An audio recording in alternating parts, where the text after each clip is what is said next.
Treatment को start करने जा रहे हैं, तो ट्रीटमेंट में मैंने यहाँ पे टाइप 1 और टाइप 2 डायबिटीज के बारे में जो है लिखा हुआ है।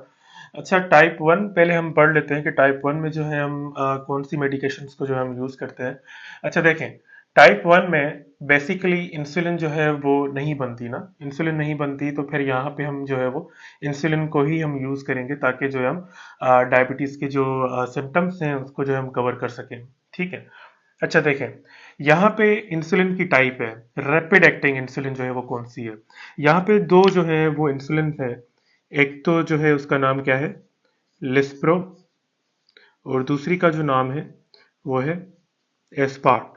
ठीक है, ये दो जो है इंसुलिन है वो रैपिड एक्टिंग इंसुलिन है।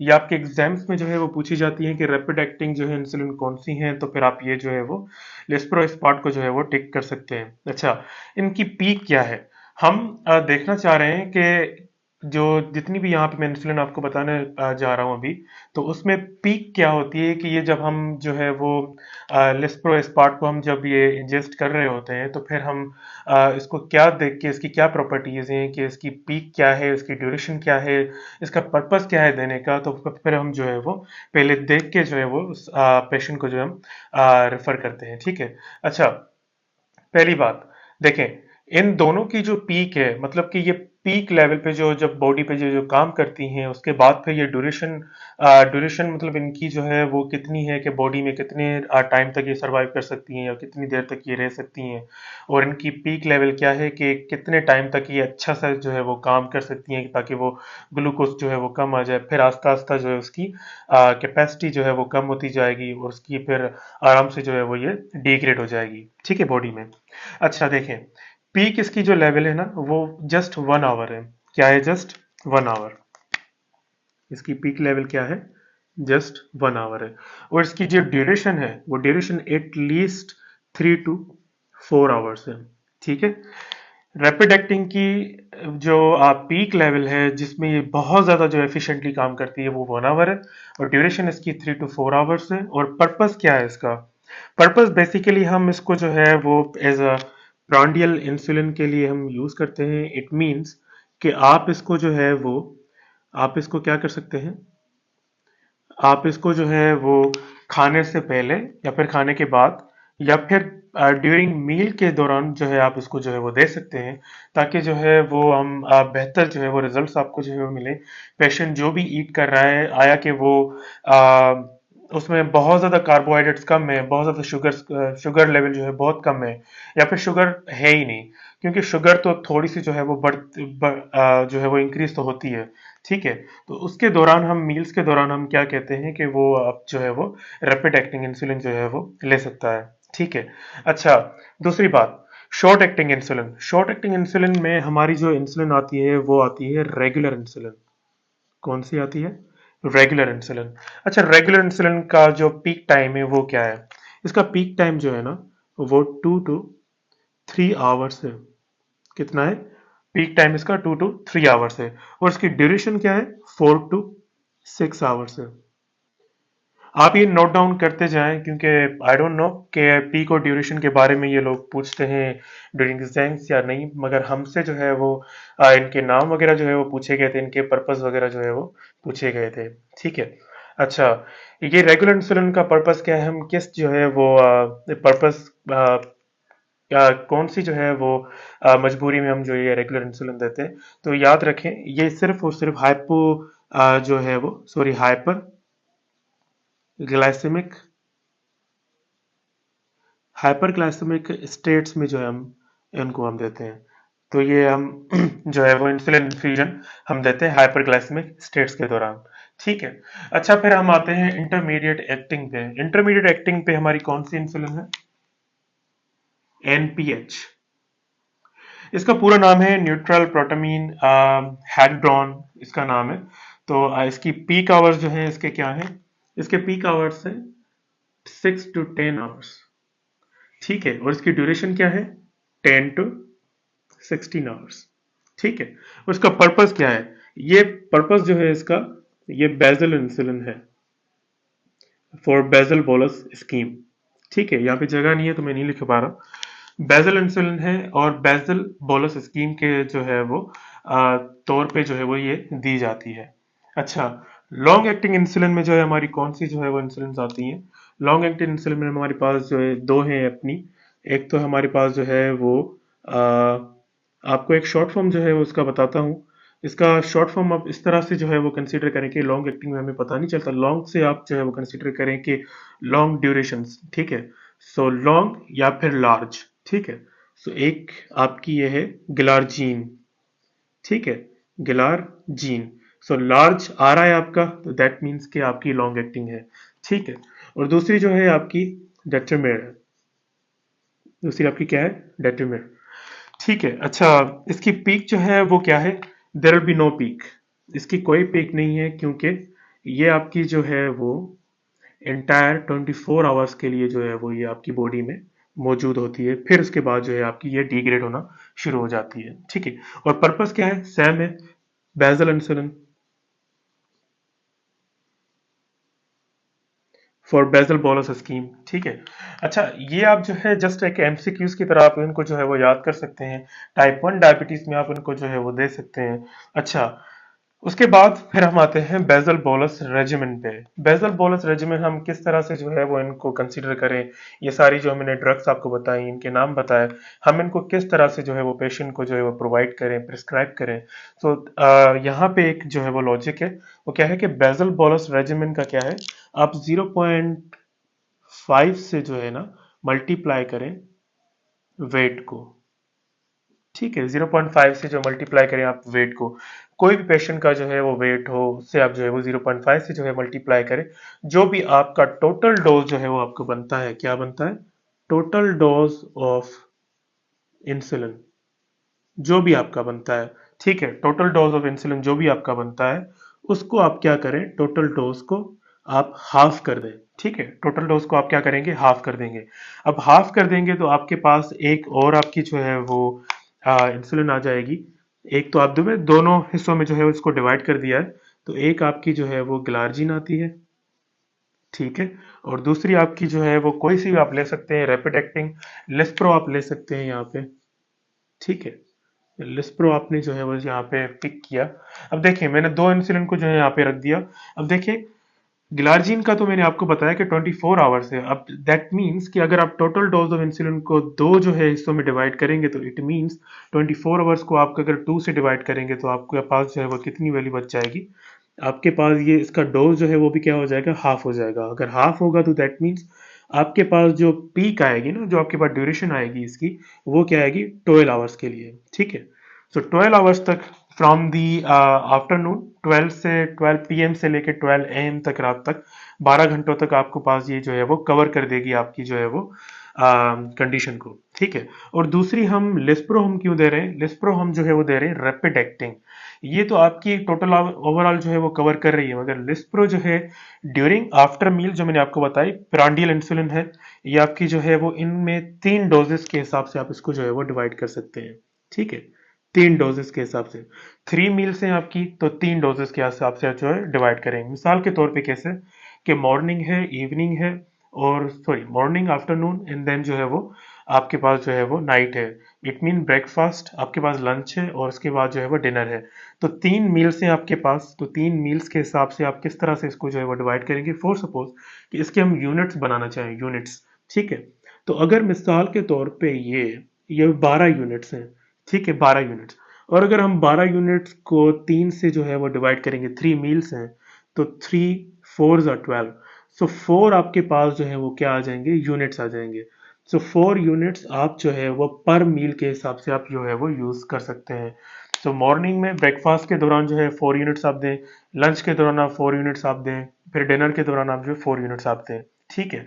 और ये ग्लार्जिन आपको ओवरऑल जो है वो कवर दे रही है, ठीक है। ये एक बेसल बोलस रेजिमेन है, आप इसको जो है वो याद कर सकते हैं, बहुत ही ईजी है।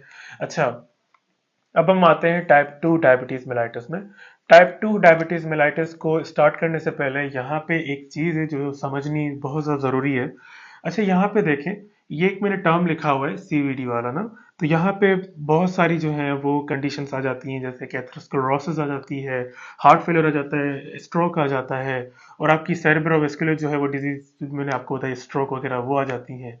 अच्छा देखें, ये जो है ना coronary artery disease, for suppose जैसे आपकी आ रही है, ठीक। तो इन कंडीशंस में हम आपकी जो है वो ड्रग्स कौन सी दें?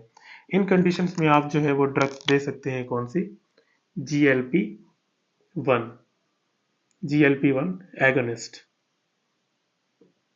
ठीक है। और दूसरी जो है वो कौन सी दे सकते हैं? SGLT2 इनहिबिटर्स, ठीक है। SGLT2 इनहिबिटर्स, ये आप दो ड्रग्स जो है वो दे सकते हैं इन कंडीशन में। कोमॉप्स जो है वो अगर पेशेंट को ये कंडीशंस हैं सारी, कंजेस्टिव हार्ट फेलियर है, CKD है, वेट लॉस है, लेस हाइपो जो है वो ग्लाइसीमिया है, ये कंडीशन है, तो आप ये ड्रग्स जो है वो यूज कर सकते हैं। अच्छा देखें, कंजेस्टिव हार्ट फेलियर में आप जो है वो कौन सी जो है वो ड्रग दे सकते हैं? आप इसको जो है वो SGLT2 इनहिबिटर्स जो है आप दे सकते हैं, मगर आप अवॉइड करेंगे किस चीज को? थाया जोलिन डायोन्स, आप इसको जो है वो अवॉइड कर सकते हैं, ठीक है। CKD में आप जो है वो कौन सी ड्रग दे सकते हैं? आप जो है वो GLP-1 दे सकते हैं, आप एगोनिस्ट, ठीक है। GLP-1 एगोनिस्ट आप दे सकते हैं। SGLT2 आप दे सकते हैं इनहिबिटर्स, ठीक है। उसके अलावा DPP4 इनहिबिटर्स भी आप दे सकते हैं। DPP4 जो है वो इनहिबिटर्स आप भी दे सकते हैं। अच्छा, इसमें आप जो है वो थायाजोलिन डायोन्स भी आप यूज कर सकते हैं। अच्छा देखें, इसके अलावा जो है हम क्या दे सकते हैं वेट लॉस में? वेट लॉस में आप ये जो है वो सारी जो है वो ड्रग्स जो है आप यूज कर सकते हैं, सारी ड्रग्स जो है आप यूज कर सकते हैं। बट लेस हाइपोग्लाइसीमिया में आप कौन सी ड्रग जो है वो यूज नहीं कर सकते? ये सारी जो है आप ड्रग्स यूज कर सकते हैं, ये जो मैंने सारी लिखी हैं, ठीक है। बट आप अवॉइड करेंगे किस ड्रग को? सल्फोनाइल, सल्फोनाइल यूरियाज को। सल्फोनाइल यूरियाज को जो है आप ड्रग को जो है वो अवॉइड कर सकते हैं लेस हाइपोग्लाइसीमिया। लेस हाइपोग्लाइसीमिया का सिंपल ये मतलब है कि कोई ऐसा पेशेंट जिसको जो है वो आ, मतलब कि वो रिकरेंटली उसको जो है वो हाइपोग्लाइसेमिक अटैक्स नहीं आ रहे, मतलब उसको मोर ऑफन फ्रीक्वेंटली जो है हाइपोग्लाइसेमिक अटैक्स नहीं आ रहे, बहुत मुश्किल से एक दो दफा महीने में जो है वो उसको आ रहे हैं, तो फिर आप उसमें जो है वो दूसरी सारी ड्रग्स आप यूज कर सकते हैं ताकि जो है वो आपकी डायबिटीज जो है वो मेंटेन रहे। बट जो है वो सल्फोनाइल यूरियाज को आप जो है वो ज्यादा नहीं दे सकते, नहीं तो फिर और ज्यादा जो है वो हाइपोग्लाइसेमिक कंडीशन हो सकती है। अच्छा देखें, ये तो आपको जो है वो पता चल गई ना, ठीक है, ड्रग्स। अच्छा, टाइप 2 डायबिटीज में हम जो है हम स्टार्ट करते हैं, कौन सा रेजिमेन है जो मैंने एक चार्ट बनाया हुआ है, इसमें हम क्या चीजें जो है हम दे सकते हैं। फर्स्ट ऑफ ऑल हम स्टार्ट करते हैं किस चीज से? हम स्टार्ट करते हैं मेटफॉर्मिन से। किससे स्टार्ट कर सकते हैं? मेटफॉर्मिन से, ठीक है। मेटफॉर्मिन हम दे सकते हैं, ठीक है। मेटफॉर्मिन हम देंगे तो उसके बाद फिर हम क्या कर सकते हैं? उसके बाद हमें जो है वो देखना पड़ेगा कि A1C जो है ना, हमें HbA1c को जो है हमें देखना पड़ेगा। अगर HbA1c आपका, अगर HbA1c जो है आपका वो हम देखेंगे कि कितना है, तो हम ऑब्टेन कर रहे हैं HbA1c को, ठीक है। यहाँ पे मैं लिख रहा हूँ कि इसको हम ऑब्टेन कर रहे हैं, ठीक है। अगर हमें जो है वो वैल्यू जो है वो कौन सी मिल रही है हमें वैल्यू? अगर ग्रेटर देन 9.5 जो है वो परसेंट मिल रही है, ग्रेटर देन 9, ठीक है। अगर इतनी मिल रही है तो फिर हम स्टार्ट क्या करेंगे? हम फिर बेजल इंसुलिन को जो है वो स्टार्ट करेंगे, बेजल इंसुलिन को स्टार्ट करेंगे, जैसे मैंने आपको पहले ही बताया, ठीक है। और अगर हमारे पास वैल्यू जो है वो 9.5 नहीं आ रही है, हमारे पास वैल्यू जो है वो ग्रेटर देन 7 जो है हमारे पास आ रही है, ठीक है। हमने A1C लिया जो है हमने, उसमें से ग्रेटर देन 7% आ रहा है, तो फिर हम जो है वो क्या करेंगे? हम ऐड करेंगे सेकेंड एंटी डायबिटिक, ठीक है। सेकेंड एंटी डायबिटिक हम यूज करते हैं, और वो देख के हम यूज करेंगे कि अगर इस पेशेंट को जो है वो ये कंडीशंस ना हो, अगर ये कंडीशंस हैं तो हमने यहाँ पे कौन सी जो है वो ड्रग नहीं लिखी, तो उसके हिसाब से जो है वो हम उसको यूज कर सकते हैं, ठीक है।